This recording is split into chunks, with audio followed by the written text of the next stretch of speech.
Sorry भन्।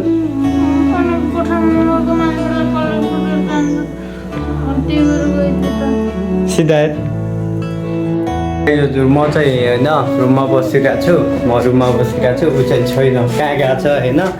अनि सायद तरकारी सक्यो भन्नलाई चाहिँ तरकारी ल्याउनु गएको होला। म चाहिँ सोध्छु उसलाई कहाँ कहाँ हो भनेर राम्रोसँग होइन। अहिले चाहिँ म ऊ आए जस्तो छ, बस सोध्नु पऱ्यो, ऊ आए जस्तो छ। कहाँदेखि आइस? भित्र पहिला भित्र। अनि कसलाई सोधेर गएको तरकारी ल्याउनु? अनि एक्लै तँलाई कसले जा भने? तरकारी सिद्धिएपछि अनि सोधेर जानुपर्छ कि एक्लै?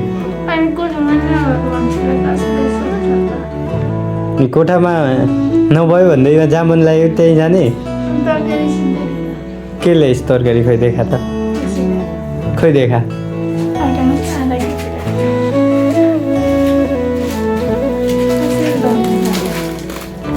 खोइ देखा देखा देखा। कति हालिस् यो फर्सीलाई कति हालिस्?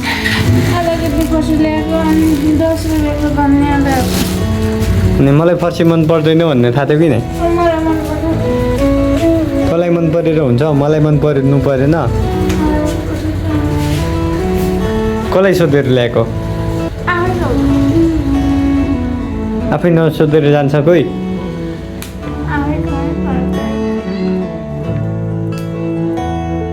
आफै गएर तरकारी ल्याउने?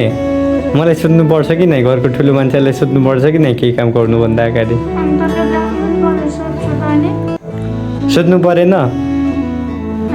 यो घरको ठुलो त कि म? हाइटमा ठुलो भएर हुन्छ? घरमा कसको चल्छ यो? सबको को छन्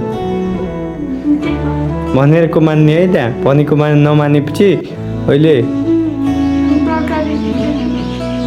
तरकारी हात लगा तरकारी सिद्धियो थियो। तरकारी सिद्धियो भनेपछि अनि हावातालमा जाने? अनि तरकारी खै सिद्धार्थ तरकारी सिद्धियो भन्दैमा जाने?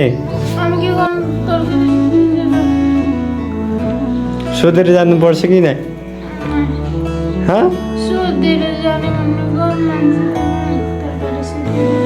अनि पछि म त अहिले आइहाल्थेँ त, रुक्नुपर्छ कि नै? लेट हुन्छ? कसले भन्यो लेट हुन्छ? सरी भन्, अबदेखि नसोधेर केही गर्दैन भन्। सरी भन्।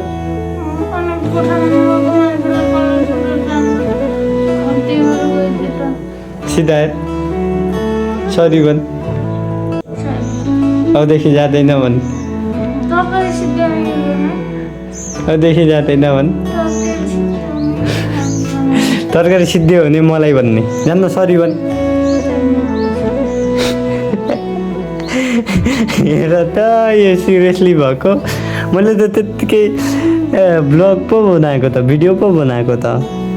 ल ल जाने है, के चाहियो ढुक्कले ल्याउने, मैले के गर्छ भनेर। यता हेर त, साँच्ची है है हुन्छ भन् सिधा हेर।